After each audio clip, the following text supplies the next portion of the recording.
شما برنامه اخباری رادیو آزادی را تماشا دارید. در قزاقستان روز یکشنبه 15 مارت رایدهی برای تغییر کنستیتوسیای این کشور برپا شد که عملا قدرت پرزیدنت را قوی و پارلمان را ضعیفتر می‌گرداند.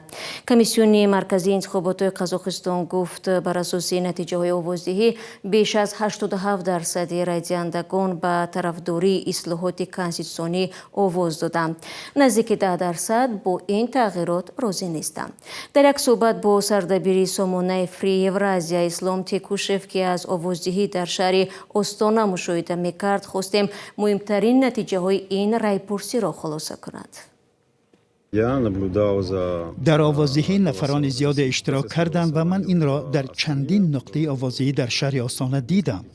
در صحبت به من چندین رای دهنده گفتند که درباره این آوازدهی و تغییرات به کنستیتوسیا و شبکه‌های اجتماعی به خصوص اینستاگرام آگاه شدند. خب مهمترین تغییرات این بر اساس تغییرات کنستیتوسیونی این گزارش از پارلمان دو مجلسه به یک مجلس خواهد بود. در این کشور مقام معاون پرزیدنت ایجاد می شود و این چنین اصلاحات کنستیتوسیونی تغییرات در صلاحیت‌های یک قطار ساختارهای دولتی را پیش بینی می کند. این کار چگونه عملی می شود این را وقت نشان می دهد. بعد نشر آخرین نتیجه باید سنه برگزاری انتخابات نو پارلمان اعلان شود. این کار به زودی انجام می شود و پارلمان نو سری کار می آید.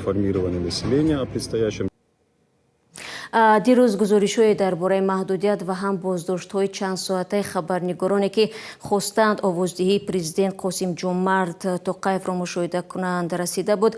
رادیو آزاتیق گفت پیش از آوازدهی منعقدان تغییرات کنستیتوسیونی زیر فشار زیاد بودند. آیا شما همچنین چیزی را مشاهده کردید؟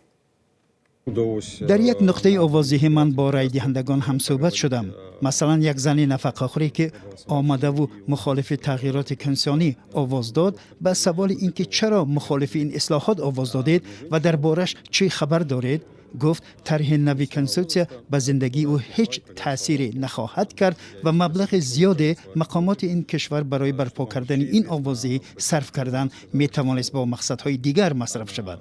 وی گفت مخصوص آمده خواست ناراضیت خود را بیان کند و او از چنین امکانیتی استفاده کرد. یک دختر دیگری که در آوازدهی اشتراک کرد گفت برای آینده قزاقستان آواز می‌دهد ولی درباره آنکه چه تغییراتی می‌آورد چیزی نمی‌داند. تشکر. اسلام تکوشف سردبیر سامانه فری اورازیا از شهر استانا درباره آوازدهی در قزاقستان صحبت کرد.